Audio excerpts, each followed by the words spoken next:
Hi, it's Tim Quast, founder of Market Structure Edge. Thank you for using Edge. We hope that you are enjoying the platform and making money with the decision support we provide. We're going through the 5 easy steps, and this is easy step number 5, which is always manage overall risk. You cannot be unaware of the broader conditions, and so often that happens.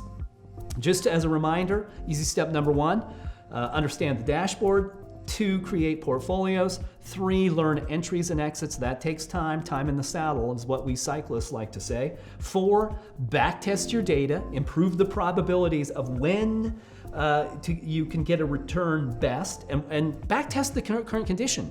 If you're looking at something and it's a 5, well, don't test buying it at 1. It's a 5, right? So that's where you want to test it. And by the way, I don't overthink that.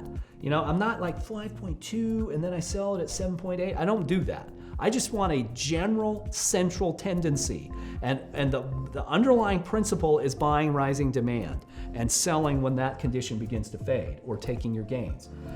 So you always want to do that. And then the capstone, easy step number 5, is managing overall risk. And so you're always going to see that at the top of your dashboard, broad market sentiment. It's up here in your navigation bar, broad market sentiment. If you click through a portfolio like airlines and cruise ships, you're immediately going to see broad market sentiment. It's going to be for the same period, 30-day period, but it's always there because it's such an important thing to always be aware that the market is an ecosystem, and the fact that there is a lot of high-speed trading and asset allocation behavior that moves like herds.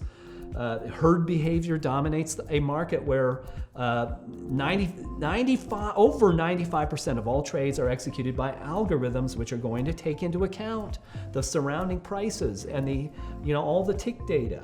And so much of the money is trying to get to average prices. So if average prices begin to deteriorate, it's going to affect everything. And so you want to be aware of that. So broad sentiment for risk management is a combination of 2 things. 1, it's an algorithm that takes the composite data for the stocks comprising the S&P 500, roughly 500 stocks, and it compares it to SPY, the oldest and largest exchange-traded fund, often the most actively traded stock in the market, and that's our price. So we're using sentiment versus price. And as a general rule, when the demand curve here, sentiment, that's what I'm trying to say, when sentiment bottoms and rises, this is a better opportunity to buy. And when sentiment peaks and begins to decline, now reduce your exposure. And it's not always, it doesn't work perfectly, but it's a very good, you've got to have a strategy. If all you're doing is tactically trading with no strategy, as Sun Tzu said in The Art of War, that's the noise before defeat. We don't want that. We want to have some reason to understand risk, and this is a very, very good algorithm. We've been using it for over a decade, and it in our data analytics for big public companies. And it's a very effective way to understand risk. I like to, let's look at the year-to-date picture. We had a momentum market, and then it began to deteriorate right here in April. And each of these dips in the market, by the way, that's where options expired. We'll talk about that in a separate video. I talk about it all the time. Avoid those periods, no matter what the sentiment is doing. But if you follow this as when sentiment has bottomed and is rising, now put more money to work. When sentiment peaks and begins to deteriorate, reduce your exposure and get much pickier about the things that you're going to trade. And that's how you avoid the damage that other people experience.